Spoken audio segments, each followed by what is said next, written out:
Good afternoon, everybody. I hope your Tuesday's going well, and I hope the next few minutes that we spend looking at a verse in the New Testament will help your Tuesday to continue to go well. I have in front of me a question that was texted to me yesterday, and it's about a Bible verse, and it says, "Dear Richard," and I just wrote it down from the text message. "Dear Richard, I have heard you discuss John 6:44 and 45 before. Would you please go through your comments on that verse again? Thank you." And I want to say, first of all, thank you to the individual who sent that question. And I'll be more than happy to present my comments and my thoughts on those two particular verses on that passage, as I'm happy to do on any Bible passage. It doesn't matter to me what the passage is or what the topic is. I'll do my best to explain what I believe the Bible to teach on that particular passage or topic, and I will do so with respect and humility, realizing that while I may be right, I also could be wrong. So, again, thank you for the question and for the opportunity to discuss it.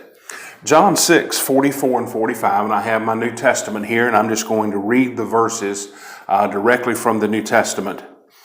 Jesus says on that occasion, "No one can come to me unless the Father who sent me draws him, and I will raise him up in the last day. It is written in the prophets," then he quotes from Isaiah 54 verse 13, "and they shall all be taught by God. Therefore, everyone who has heard and learned from the Father comes to me." So what is the purpose for that passage, and what is Jesus teaching in those two verses? Well, let's note the context of John chapter 6. John chapter 6 is one of those chapters that records miracles of Jesus and then the mixed reaction toward those miracles. Some believed, some disbelieved. And as would often be the case among those who disbelieved, they would begin to murmur and chatter and complain among themselves as to how to try to discredit or disprove Jesus. And that's no different than the context right here in John chapter 6, particularly in the middle section of this chapter.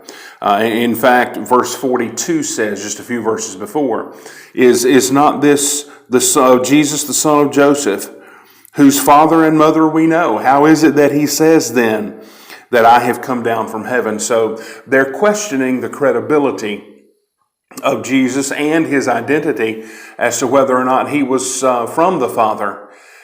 And Jesus makes this statement: "No one can come to me unless the Father who sent me." Now that's the emphasis of the passage. The Father sent me. And the Father sent me to accomplish a mission. I want you to notice how John 6:44 and 45 begins and ends. Jesus begins the statement, "No one can come to me." Notice that, "No one can come to me." And then he ends verse 45 with the same idea of coming to him. So the point of the passage is that people can come to the Father through Jesus Christ. That's the point of the passage. Now, a greater question often arises out of that, and in that, the question is asked, well, how does that happen? There are a variety of views as to how that happens. I want to focus on this particular text, this particular passage. Notice, first of all, that Jesus says in John 6:44, "No one can come to me unless the Father who sent me draws him." And in fact, he goes on to mention in verse 45, "Everyone who has heard and learned from the Father comes to me." So a person being drawn to Jesus Christ, the Father has a role in that. It's not just Jesus Christ acting of his own autonomy or authority. He's doing what the Father sent him to do. So if a person wants to come to Christ, it's going to be because the Father has drawn him. Now that leads to another question. How does the Father draw an individual? Well, Jesus goes on to say, he says in verse 44 that the Father draws. And then we have the introduction of this quotation from Isaiah 54 verse 13. He says, "It's written in the prophets, they shall all be taught by God." Now, there's some necessary, inescapable conclusion that the Father draws and the Father teaching in verses 44 and 45. Or else, why does he introduce the quotation from Isaiah 54? No one can come to me unless the Father who sent me draws him, and I will raise him up in the last day. It is written in the prophets, and they shall all be taught by God. Therefore, ladies and gentlemen, you've heard me say this before, I know, and I'll continue to say it because it's a good rule of thumb for Bible interpretation. Anytime you see the word therefore, pause and see what it is there for. It's there for a reason. Why is the conclusion with the word therefore being drawn? There is a connection between being drawn by the Father, being taught by God, and then he further explains this idea of being taught by God. Verse 45, therefore, everyone who has heard and learned from the Father's the source. There is teaching that comes from the Father. And the one who has heard and learned that teaching from the Father comes to me. John chapter 6, verses 44 and 45 is emphasizing the power of God and the arrangement of God to draw people by teaching. By teaching the information, the material that comes from the Father. A person wants to come to Christ, he has to come to Christ through the teaching that comes from the Father. And when he hears and learns that teaching, he is drawn to Christ, he can come to Christ. Now, the import of the passage is this, ladies and gentlemen, and I'll discuss it from two perspectives. Anytime you see a case of conversion in the book of Acts, what you will find is that there is human to human teaching. There are some cases of conversion where you find some miraculous activity, but that's never to save an individual. That is to help bring people in contact with people so that teaching and learning can happen. Saul of Tarsus was not saved on the road to Damascus, although a lot of people claim that he was. In fact, Jesus said to him, Saul, you go into the city, and there it will be told you what you must do. So he goes into Damascus, and what happens? Ananias comes to him and teaches him what he must do.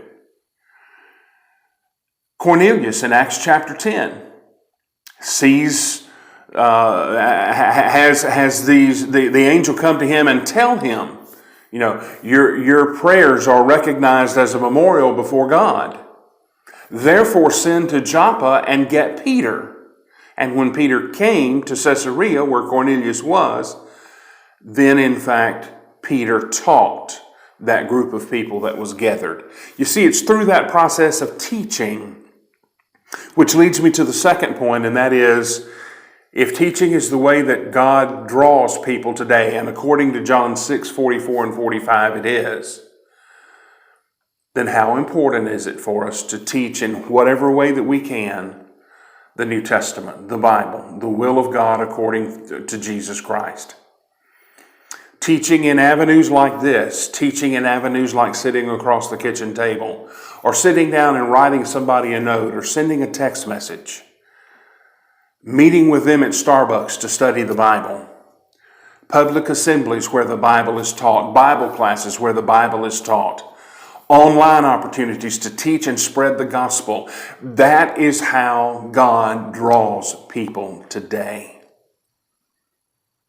And ladies and gentlemen, with the availability that we have for so many opportunities to teach, and with the availability of the Bible, if people aren't being drawn to Christ, it just may be that we're not doing enough teaching. Consider that. I don't say that as an accusation. I say that as a thought question. Just think about that. John 6, 44 and 45, an excellent passage. I appreciate the question, and I hope I've been able to explain it in such a way and shed some light on it that helps in the understanding. If you are interested in doing so, you can reach down in the bottom right-hand corner of your screen, click on the blue Psalm 19 button. You'll be subscribed to the channel. I hope that you'll do that. Our subscriber list is continuing to grow, and I'm very appreciative of that. If you don't want to do that, I'm not going to fall out with you about that. I will encourage you to share the videos with other people whom you might know that would benefit. I think we're using this format and this opportunity to teach the Bible in a way that's understandable and helpful to people. At least that's my goal. And if you benefit from the various things that are presented, then share that with other people who can benefit as well. You've given me about 10 minutes of your time, and I appreciate that. I hope the rest of your day is good. I hope the rest of your week goes well. And until we see each other again, take care, everybody. Bye-bye.